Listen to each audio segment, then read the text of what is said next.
Good afternoon, ladies and gentlemen. Good afternoon. If you can please take your seats, we are about to get started. If you can please take your seats, we are about to get started. Thank you.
Good afternoon. Good afternoon, everyone. Thank you for coming. I'm Kyle Diamanis, Deputy Commissioner for Human Foods at FDA.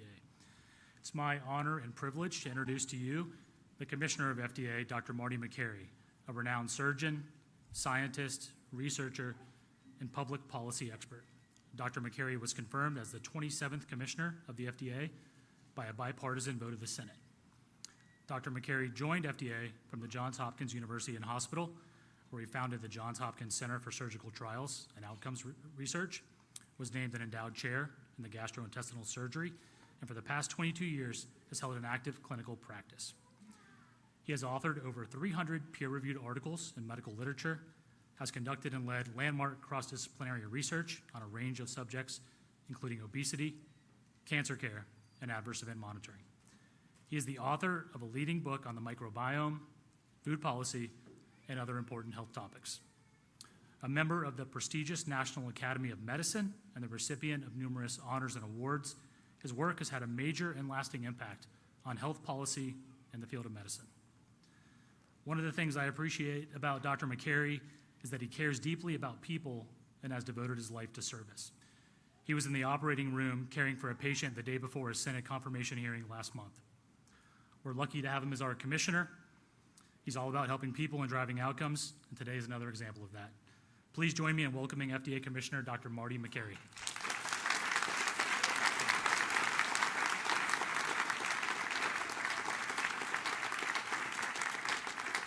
Thank you. Thank you, Deputy Commissioner Diamantis.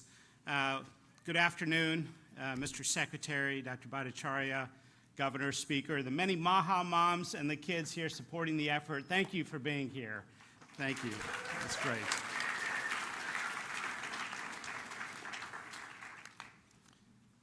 Today, the FDA is taking action to remove petroleum-based food dyes from the U.S. food supply and from medications.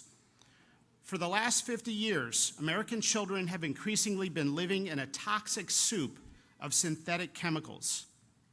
The scientific community has conducted a number of studies raising concerns about the correlation between petroleum-based synthetic dyes and several health conditions, such as attention deficit hyperactivity disorder, obesity, diabetes, insulin resistance, cancer, genomic disruption, GI issues, as I've seen in the hospital, and allergic reactions. For example, this Lancet study conducted a randomized, double-blinded, placebo-controlled study on food dyes and concluded that artificial colors in the diet, quote, result in increased hyperactivity. So why are we taking a gamble? Parents, moms and dads, have also tried to raise attention to the issue. Some parents have observed that these chemicals cause hyperactivity and even aggressive behavior, and that it subsides when the chemicals are removed from the diet of the child, and sometimes even reoccurs when those petroleum-based chemical dyes are reintroduced. As I know from my experience taking care of children as a doctor, you have to always listen to the mom. Other studies have found that artificial colors that create vibrant colors mess with the child's developing brain to make ultra-processed foods more attractive, even when the child already feels full. These studies have associated food colors directly with obesity and diabetes. Well, America's children are sick and suffering. 41% of children have at least one health condition, and 1 in 5 are on medication. The answer is not more Ozempic, more ADHD medication, and more antidepressants. There's a role for those medications, but we have to look at underlying root causes. The F in FDA stands for food. Now, there's no one ingredient that accounts for the child chronic disease epidemic. And let's be honest, taking petroleum-based food dyes out of the food supply is not a silver bullet that will instantly make America's children healthy. But it is one important step. This administration is not interested in continuing down the path of doing the same old things as we watch our nation's children get sicker. We need fresh, new approaches. Cancer and diabetes in young people is going up at an alarming rate, and nobody seems to know why. We have to turn our attention to underlying causes, such as chemicals and toxins that children are exposed to, not just more insulin and chemotherapy. And let's not forget that the best way to lower drug prices is to stop taking drugs we don't need. 30 states concerned about this very issue have introduced bills or laws with a patchwork of standards for food companies. So the food industry, which has many good people, has asked for clarity. So today the FDA is taking the following steps. Number one, establishing a national standard and timeline for the food industry to transition from petroleum-based food dyes to natural alternatives. Number two, initiating a process to revoke authorization of synthetic food colorings, including those not in production, namely citrus red number 2 and orange B, within the coming weeks. Number three, taking steps to eliminate the remaining 6 synthetic dyes on the market from the U.S. food supply, specifically red dye number 40, yellow dye number 5, yellow dye number 6, blue dye number 1, blue dye number 2, and green dye number 3. By the end of next year.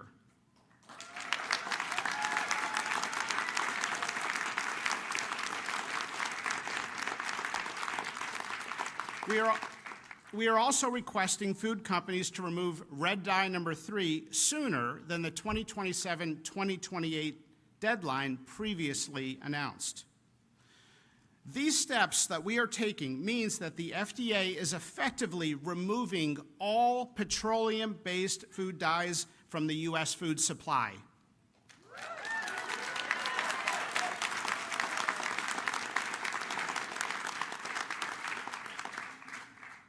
For companies that are currently using petroleum-based red dye, try watermelon juice. Or beet juice. for companies currently combining petroleum-based yellow chemical and red dyes together? Try carrot juice. The FDA is also announcing plans today to authorize 4 additional natural color additives using natural ingredients in the coming weeks, while also accelerating the review and approval of other natural ingredient colors. I want to take a moment to thank America's food manufacturers.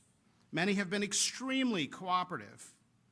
There are many good people in food manufacturing delivering on the needs of the American public, and they have done exactly what we have asked them to do. 100 years ago, we asked them to focus on mass food production to solve food insecurity.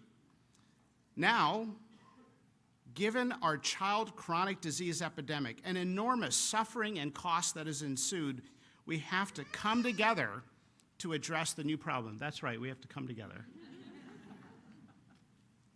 If we can get beyond the tribalism in our society, rampant in our culture, we will realize that we all want the same things. Republican, Democrat, and independent moms showed up in high numbers to vote for President Trump on this very issue that Secretary Kennedy has championed.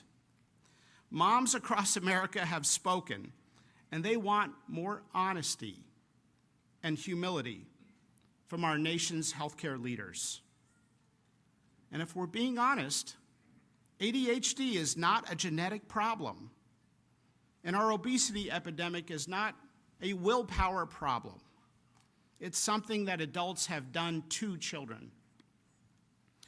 I was reading a New England Journal of Medicine article recently, came out in January, referring to the chronic disease epidemic in children, specifically infertility, diabetes, obesity, attention deficit disorder, and many other health problems. And it referred to that group of problems with an interesting term. It called them non-communicable diseases of children. Non-communicable diseases. Well, actually, they are communicable. But kids are not getting these diseases from viruses or bacteria. They're getting them from using their phones and ultra-processed foods and chemicals and toxins that we have introduced into their world. Gandhi once said, the true mark of a society can be found in how it treats its most vulnerable members, including children. Secretary Kennedy has said that he would instruct the FDA to examine concerning ingredients in the nation's food supply, and today we are delivering on that promise.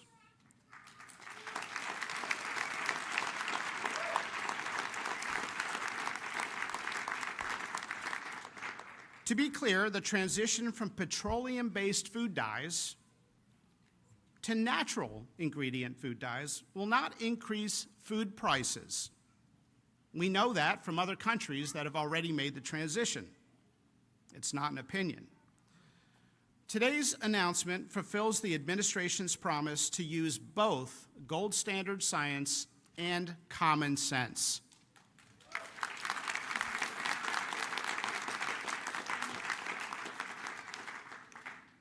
For the last 50 years, we have been running one of the largest uncontrolled scientific experiments in the world on our nation's children without their consent. And today, we are removing these petroleum-based chemicals from their food supply.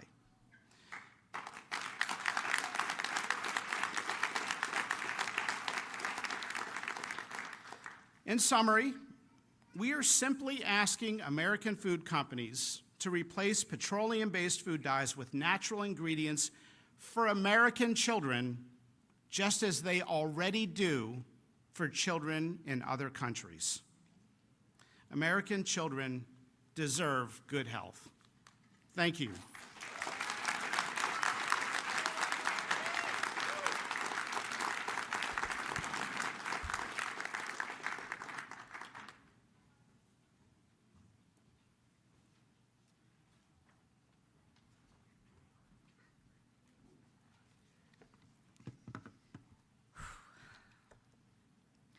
For over a decade, I have said the FDA is asleep at the wheel, and now I can stop saying that.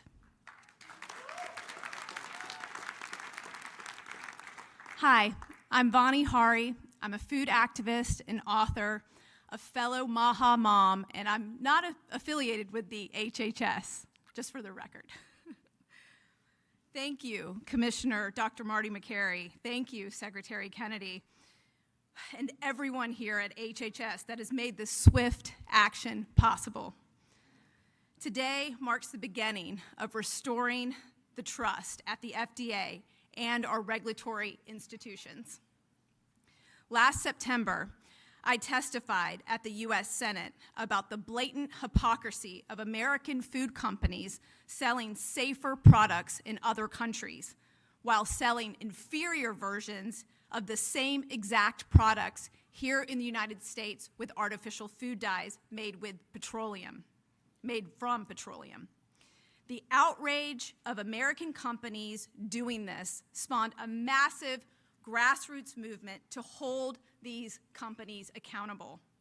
1,000 concerned citizens, moms, children, elected officials, health leaders from across the nation gathered in Battle Creek, Michigan last fall asking Kellogg's to remove the dyes they don't use in other countries. We had over 400,000 petition signatures to deliver to their headquarters, but they gave us the cold shoulder. They told us to get off their lawn. Secretary Kennedy took our unheard voices to the campaign trail and elevated them all the way up to President Trump.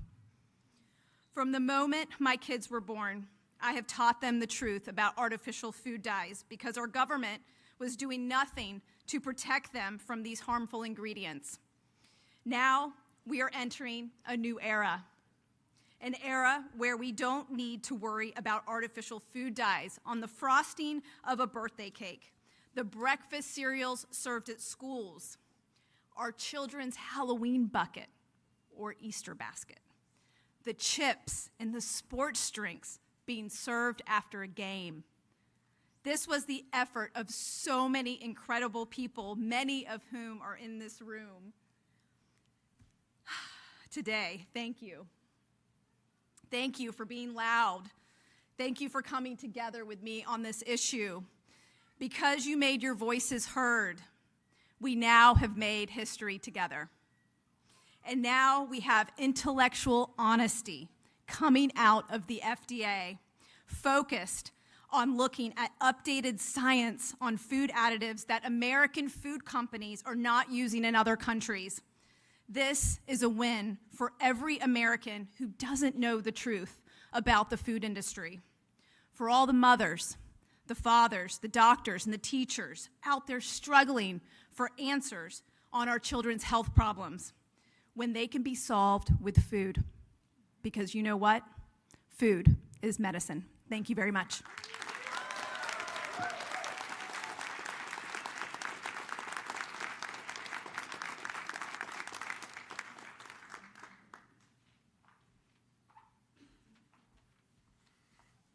Hello, everyone. Thank you, Mr. Secretary, Commissioner Makary, Governor Morrissey, and the rest of the crew here to fight the good fight. And I was reflecting on a friend of mine who was a pediatrician who once said that if a foreign nation was doing to our children what we are doing in America, we'd go to war to protect them. And I think we don't need to do that anymore because we have a champion in Secretary Kennedy and Commissioner Makary to really make a change that we need in America. I'm Dr. Mark Hyman. I'm a practicing physician. I'm speaking on behalf of myself and not HHS. I'm a lifelong advocate for addressing chronic disease through food. And I'm here today because our food system, specifically our regulatory system for food additives and dyes, is failing to protect the health of the American people, especially our children.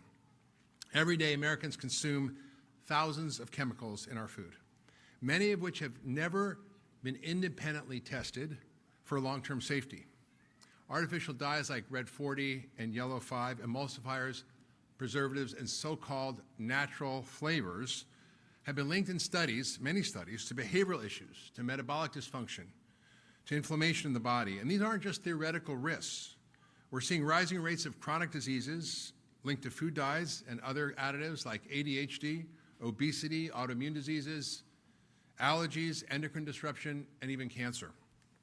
The highest levels of scientific evidence shows that these food dyes cause increased hyperactivity, reduced attention span, irritability, sleep disturbances in both children with and without pre-existing behavioral disorders. Now, these effects can occur at doses within the range of typical consumption for many kids, which is often in the many milligram doses. Is it any wonder that there's been a 1,000% increase in ADHD since 1970? 1,000%. No parent should have to guess whether the food they're giving their child contains substances banned in Europe but allowed here. No doctor should watch their patients struggle with chronic illness tied to ultra-processed food and be powerless to change it because our food policies lag decades behind the science.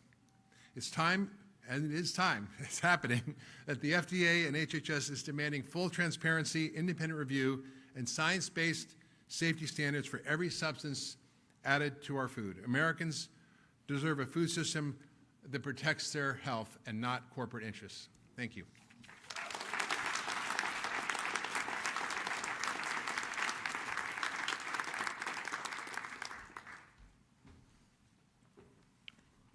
My name is Callie Means. I'm a special government employee at the White House.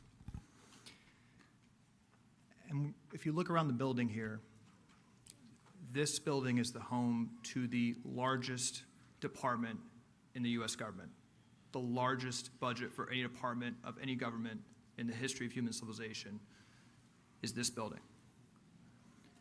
And 90% of that spending is because we are poisoning our population with chronic disease. 90% of the spending from this building, and the spending from this building is 5 times what it is in Spain per capita, 4 times what it is in Italy. It is because we are poisoning our children. And 2 words are ringing out around the world from this building today, and those 2 words are common sense. I have had countless meetings with the food industry. They've talked to the media about this. They lecture us about not being scientifically rigorous on these policies with food dyes. Well, let's think about what that study would actually entail. A peer-reviewed, placebo-controlled study would involve giving these children shots of crude oil every single day for years and seeing what happens. When a study itself that the industry is telling us to do is on its face unethical, we clearly have a problem. This is also a day where the cries and the shouts and the applause from Maha moms during the campaign are ringing out across the country. Look at what we have here today. We have people like Dr. Mark Hyman who've been fighting this and talking about the real science for decades. We have Vani Hari, who's been advocating, shouting into the darkness for years on this issue. We have Maha moms, we have children. They gave President Trump and Secretary Kennedy a sword during this campaign. Secretary Kennedy and President Trump are walking with the Maha moms behind them. And what's happening today, and I have a plea for the media, let's not cover this cynically. This is a major win. This is a major win among grassroots forces against special interests. These are things, as you know, the industry has been fighting for years and years and years. These are things that a year or 2 years ago would have been absolutely out of the question to ever have happened. This is a major, major win. And I have a plea also, quite candidly, for Democrats. I've met with Cory Booker. I've met with a lot of people that care about this issue. Where are you? Come to HHS, come to the FDA, and work with this administration on these unimpeachable issues. This is our children's lives at stake. We are poisoning our children. This is a monumental day of turning the tides in this country. And I just want to introduce the Speaker of the Utah House and recognize the incredible state leadership. 25 states around the country, inspired by Secretary Kennedy, inspired by President Trump, who've passed Maha bills and given the leverage for the federal government to be here today. So I want to introduce Speaker Mike Schultz.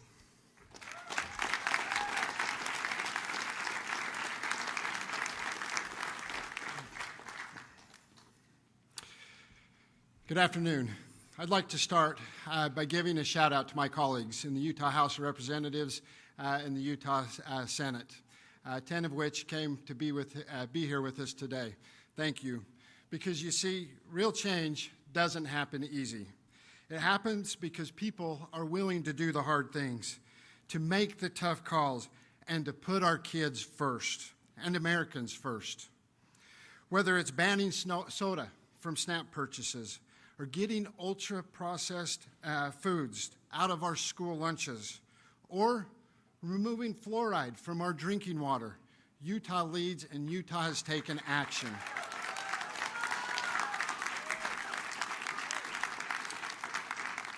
This year, we passed a ban on dangerous chemicals and synthetic dyes in school lunches. In fact, one of our largest school districts has been doing this for 3 years already, showing that we can provide a healthy environment for our kids without overburdening our schools and our school systems. These decisions aren't easy, and they're not always popular. But the mark of leadership is doing the right thing, even when it's hard. Secretary Kennedy can attest to that. While we're proud of the work we've done, we know that this fight isn't over. And it's not won in a single session, or in a single bill, or by a single state. It takes collaborative, sweeping approach to bring people together, local, state, and federal governments, all pulling in the same direction. That's why we're grateful for the growing partnership between the Utah Legislature and the Department of Health and Human Services. It's the kind of collaboration that gets things done and moves the ball forward. We appreciate the support, and we really respect the leadership in this room, especially Secretary Kennedy, and we're excited to keep the ball moving and to keep things going. Let's make America healthy again, because our kids deserve better. Thank you for allowing me to be here with you today.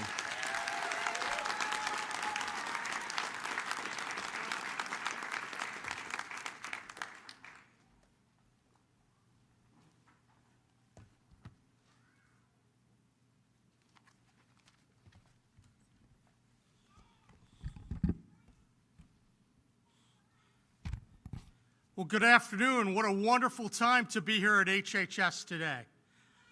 I just want to start out and thank the Health and Human Services Secretary, Robert F. Kennedy, for his vision and for all the amazing work that he and his team have done in just a very short period of time.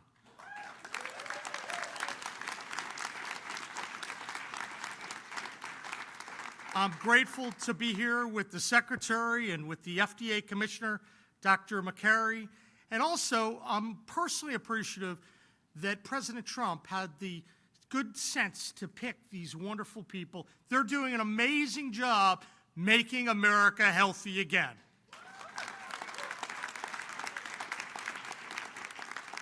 I also look around this room and I see a lot of leaders of the MAHA movement and their mission of making their states and their country healthy again. And I know there's some people here from West Virginia, some of our leaders who really led the way for the recent legislation, which maybe had something small to do with why we're here today. So Senator Barrett and Senator Chapman, and there are a couple other folks here. I'm just grateful for your leadership on the ground, because when we win on all these issues, we win as a team, and we have a great team here today. Now, when we think about the MAHA movement, we think about how we can make Americans happier, healthier, and living more purposeful lives. At the end of the day, this is an opportunity for everyone to live a little bit longer, spend more time with purpose and with friends and loved ones. In West Virginia, just last month, we launched what I called the 4 pillars of a healthy West Virginia. That's to reverse some of the negative healthcare outcomes that have plagued our state for far too long. Pillar 1, big part of why we're here today, it's cleaning up our food. I want to get the crap out of our food and improve the quality of school meals. We passed the law in West Virginia because we thought our kids and our citizens deserve better. They deserve real food, not chemical shortcuts designed to fool the eye but harm the body. That's what making America healthy again means to us. It's not just a slogan, it's a mission. And it starts with protecting the most vulnerable among us, our children. Now, in West Virginia, we've launched a statewide walking challenge. We've called it the Mountaineer Mile.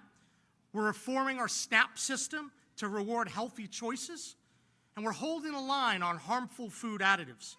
Because when taxpayer dollars are involved, they should fuel health, not disease. And as part of this process, thank you. That's a pretty basic concept, I think. As part of this process, I think all of us know that a national discussion is needed. So we've been fortunate to help lead the way in West Virginia, but I'm so thankful for the leadership on the national level. That's the best way we do it, because we need consistent policies across the nation that clean up our food.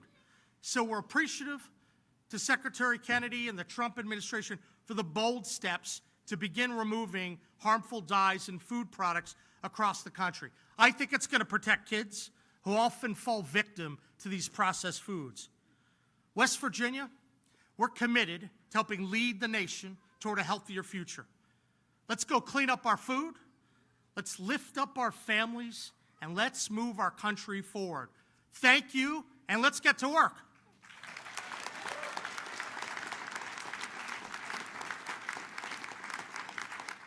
And now it is my pleasure, my honor, to introduce someone who makes a lot of people nervous here in Washington.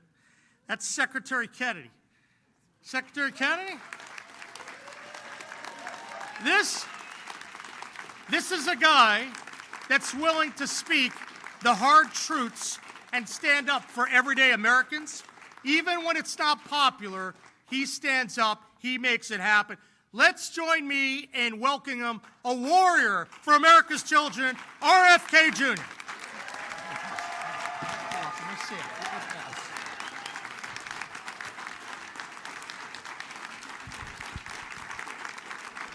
Thank you, Governor Morrissey.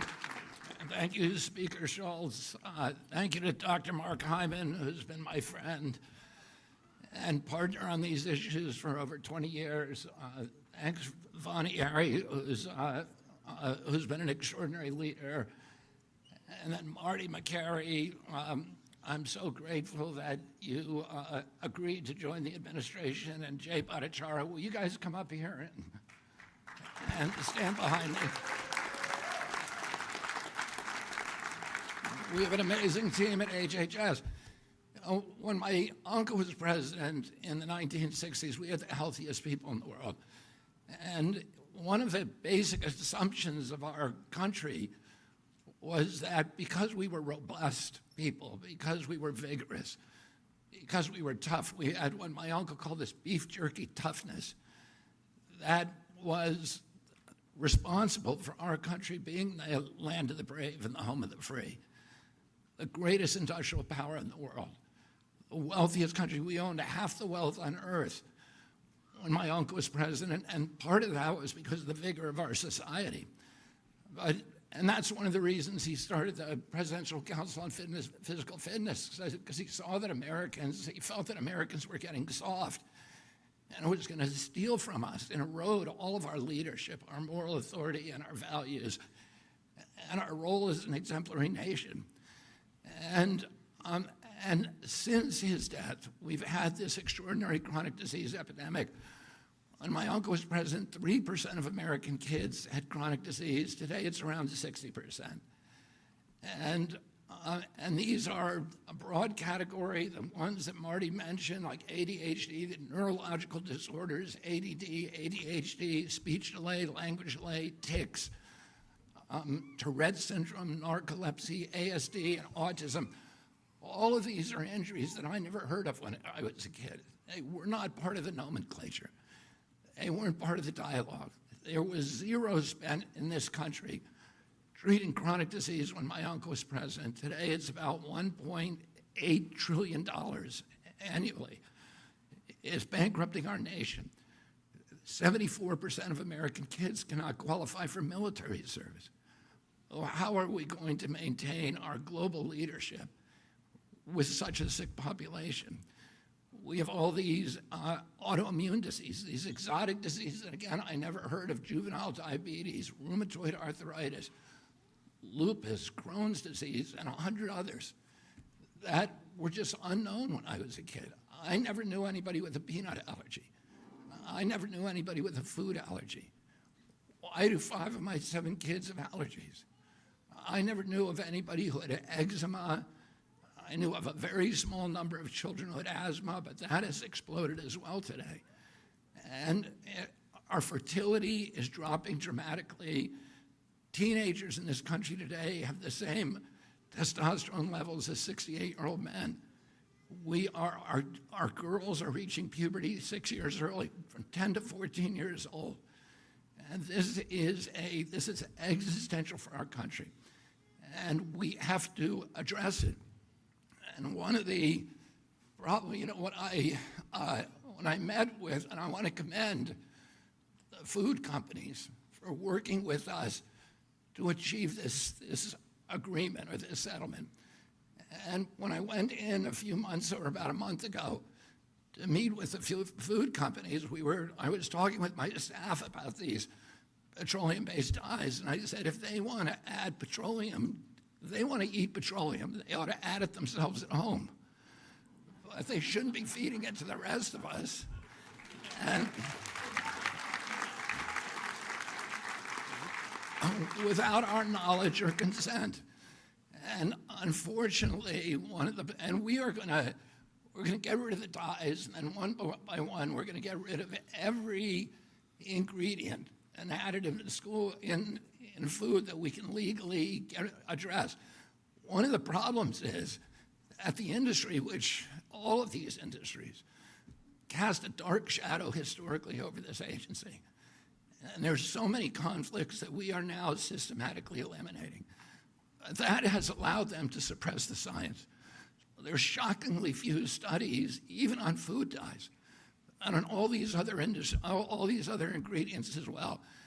And Jay Bhattacharya, who is here and who is running, the director of NIH, is now narrowly targeting these kind of food additives for scientific study, so that one by one we can start eliminating them where they can. Where we can't, there's things that we'll never be able to eliminate, like sugar. And sugar is poison, and Americans need to know that. It is poisoning us. It's giving us a diabetes crisis. When I was a kid, I always say this, a typical pediatrician would see 1 case of diabetes in his lifetime. Today, it's 1 out of every 3 kids who walks through his office door. In our most recent study from NIH, 38% of American teens, it's half our adult population. This is existential. We are spending as much on mitochondrial disorders like diabetes as we spend on our military budget. We can't continue to exist like this. And the problem is industry is making money on keeping us sick. As Jay pointed out, ADHD is associated with all these behavioral disorders. But those disorders are treated not by changing our diet, but providing medications to treat our kids. And they get medicated, and that's the only solution. And, I would point out that there is part of the etiology of these diseases is a kind of media malpractice, a mass psychosis that has our media not talking about this. And one of the possible reasons for that is the amount of money that's coming from the pharmaceutical companies into our media and from these food companies, or the advertising.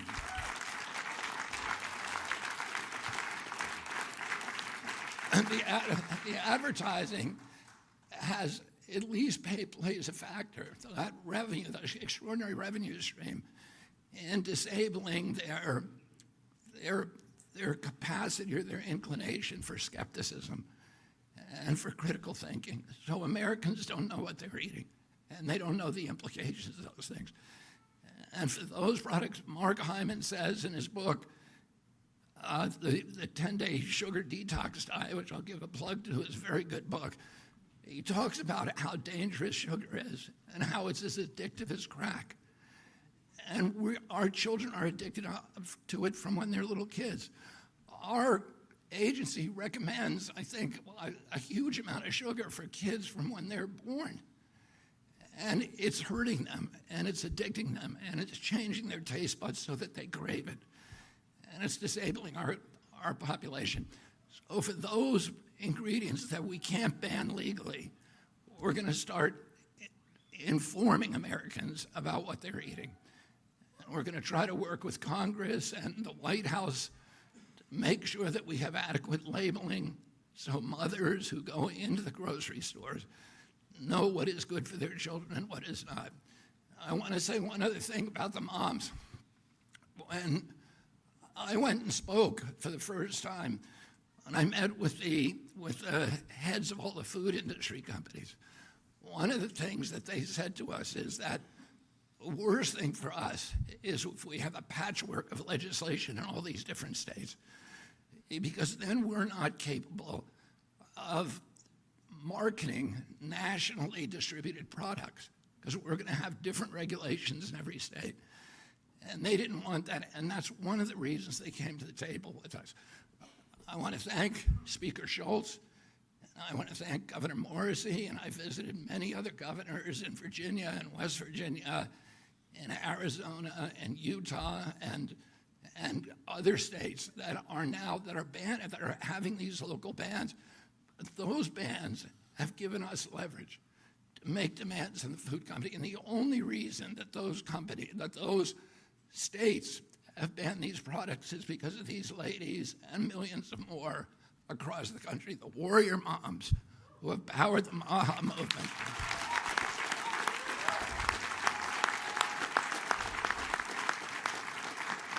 And I just want to urge all of you, it's not the time to stop. It's the time to redouble your efforts, because we have them on the run now, and we are going to win this battle. And 4 years from now, we're going to have most of these products off the market, or you will know about them when you go in the grocery store. So I want to thank you.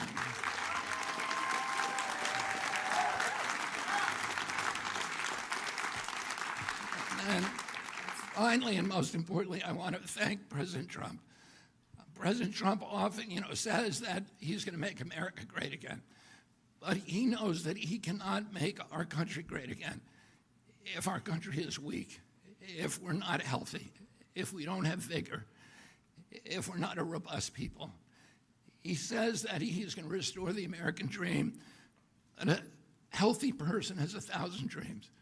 The sick person only has one.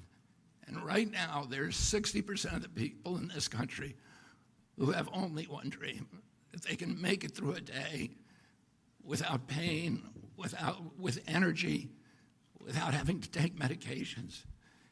And we are going to change that for our country.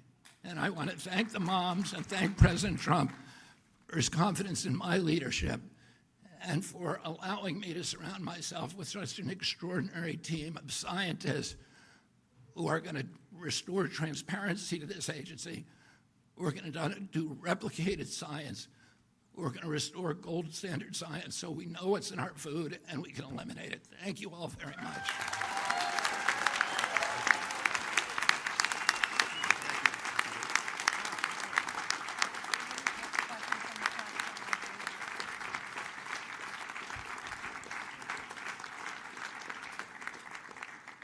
Thank you, Secretary Kennedy. Thank you to everyone for being here, and thank you to the press for attending today. We're going to take some questions from the press. If you can please say your first, last name, and outlet when I call on you, that would be great. Sarah, CNN. Here. I got it. Okay. Hi, Sarah Overmall from CNN. Secretary Kennedy, you talked about how sugar is poison and how it's addictive. Is that the next step for you, looking at policies to reduce or even eliminate sugar in food products? I don't think that we're going to be able to eliminate sugar, but I think what we need to do probably is give Americans knowledge about how much sugar is in their products. And also, with the new nutrition guidelines, will give them a very clear idea about how much sugar they should be using, which is 0.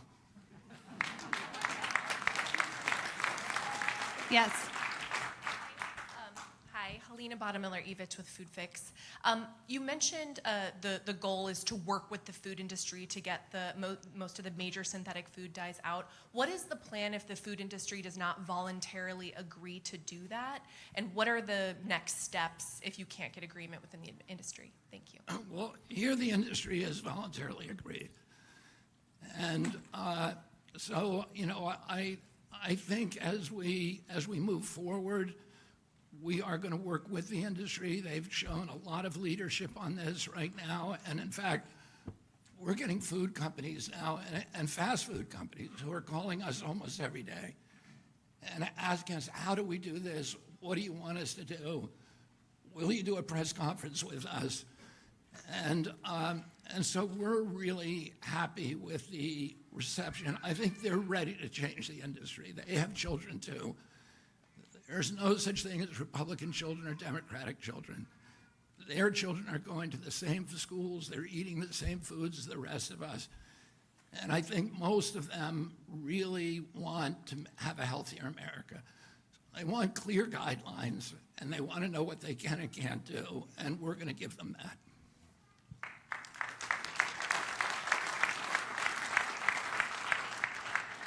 Yes. Hi, Margaret Manto with Notice. I'm wondering if there's any pharmaceutical additives that you'd like to eliminate?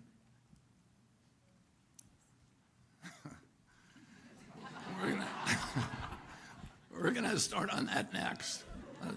I don't have anything particular there.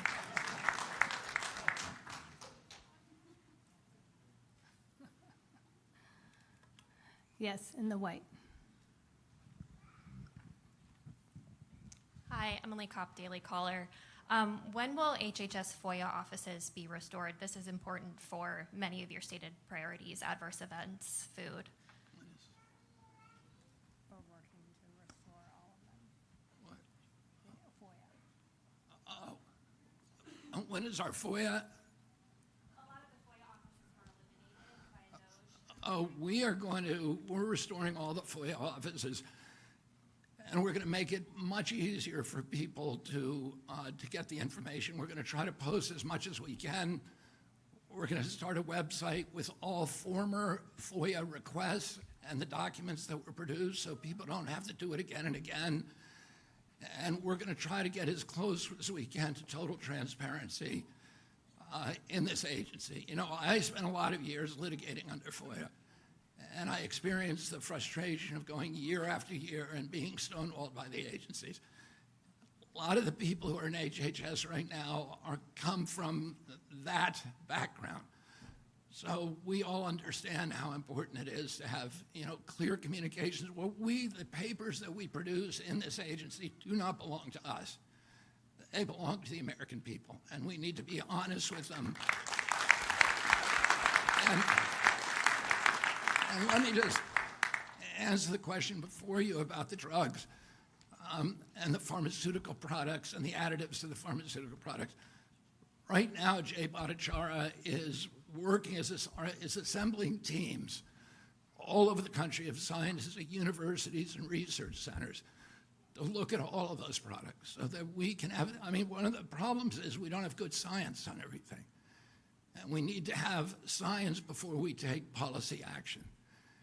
And that science has been suppressed systematically for decades because of the conflicts in this agency. We're going to remove those conflicts. We're doing the science, already doing it. And we'll be announcing a series of grant opportunities this summer on all of these different ingredients. And we're going to have good information for the American public, and then we will take appropriate action. Ashley. Ashley DeMello with Fox News Digital. Will there be a way for Americans to identify products that are complying with this phase out? Such as labeling or? We're looking at labeling. Labeling, we have to go to Congress for. But one of the things that we're going to do is we're going to post all the information we have about every additive on an open source website. So that, and we're going to encourage companies that develop apps. There are a number of other apps out there today, like Yucca is one, but there are a number of others. I use Yucca, and my wife uses it in our home. Those apps, then you can use, those companies will develop apps in the private marketplace so that mothers can go in, they can scan a barcode of every product in their grocery store, and they can know what's in it and what's not. Thank you. Jan? So, Secretary Kennedy, you have a lot of issues on the MAHA agenda, obviously, and I'm very curious if you could share some of the logic of choosing, for example, autism and food dyes and things as some of the kind of inaugural issues that you're coming forward with. I would say, we're in a triage situation now, so we're choosing our priorities based upon the issues. Food dye is just a no-brainer. Nobody wants to eat petroleum. Everybody knows there's enough science out there that we know it's terrible for you. That causes health problems, but also behavioral problems. And so we can act on that now. Anything that we can act on, we're going to act on immediately. Some stuff we need science for. We just need to do more science. But a lot of times you hear people say, oh, we're going to do more science on that, and then 10 years go by. That's not going to happen. President Trump wants dramatic change. President Trump wants dramatic change in the next 2 years, and we're going to deliver that for him. In terms of autism is a priority. We've gone from 1 in 10,000 now to 1 in 31, 1 in every 20 boys. This is 1,000 times more impactful to our country from an economic point of view, from a moral point of view, from just from the perspective of just our national well-being. That it has to be. It's costed by 2035. It's going to cost us, autism alone, just one of these chronic diseases will cost our country $1 trillion a year. We have to end that, and we have to end that because the children and the families are suffering so terribly. So that has been a priority for me for 20 years, and it will continue to be a priority, and we are going to find the answer very, very quickly, and we're going to eliminate the exposures that are causing it. Yes.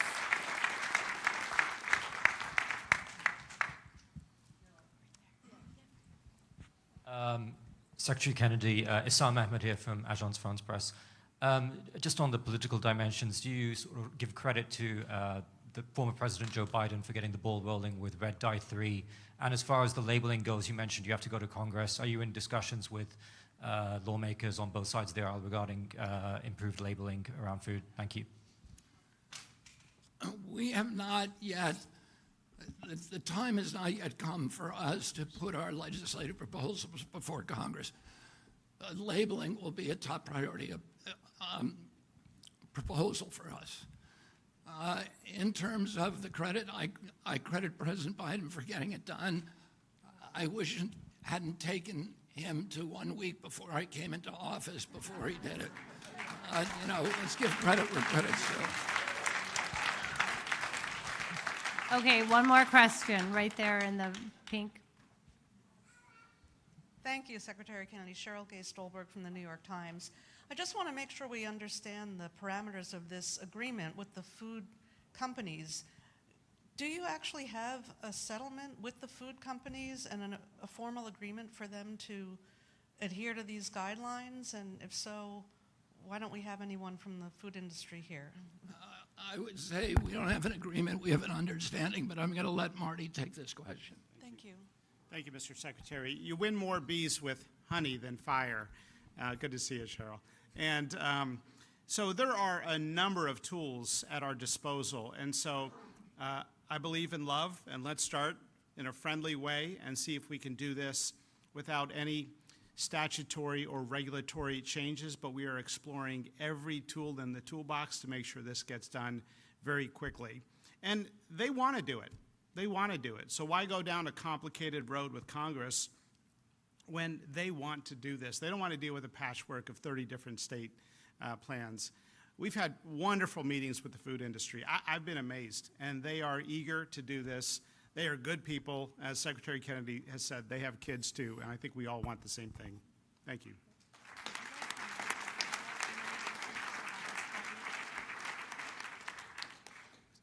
So I just wanted to make a couple of comments about the role of the NIH in all this. One of the major problems that I think that parents around the country have faced is when they go to the scientific literature, they come back with a stone wall. They hear that, well, the science hasn't been done, it's not rigorous. And part of the problem is that scientists are afraid to ask questions, basic questions that parents want answers to. Secretary Kennedy has asked me to, for instance, to initiate a study on autism, the cause of the rise in autism. It's a question that is at the front of the minds of so many parents across the country worried about their kids. And yet, scientific progress on this has been slow because scientists are frankly scared to ask the question. The goal of my leadership at the NIH is going to make it so that those questions are no longer taboo among scientists. Scientists need to work on the things that actually are at the top of the minds of the American people. The mission of the NIH is to do research that extends the life expectancy and improves the health of the American people. And that's exactly what we're going to do. Since 2012, the United States has seen no increase in life expectancy, none. And it collapsed during the pandemic, and only recently has it started to come back up to 2019 levels. That is a situation that is a catastrophic failure of the American public health system, and it frankly is also a failure of American scientists to address the key drivers of this enormous chronic disease crisis we're facing. And I'm really grateful to Secretary Kennedy for his leadership, and I'm grateful to President Trump for his leadership in giving us the opportunity to turn the ingenuity of American scientists to the questions of how to improve American health and to make America healthy again. Thank you. Thank you, everybody.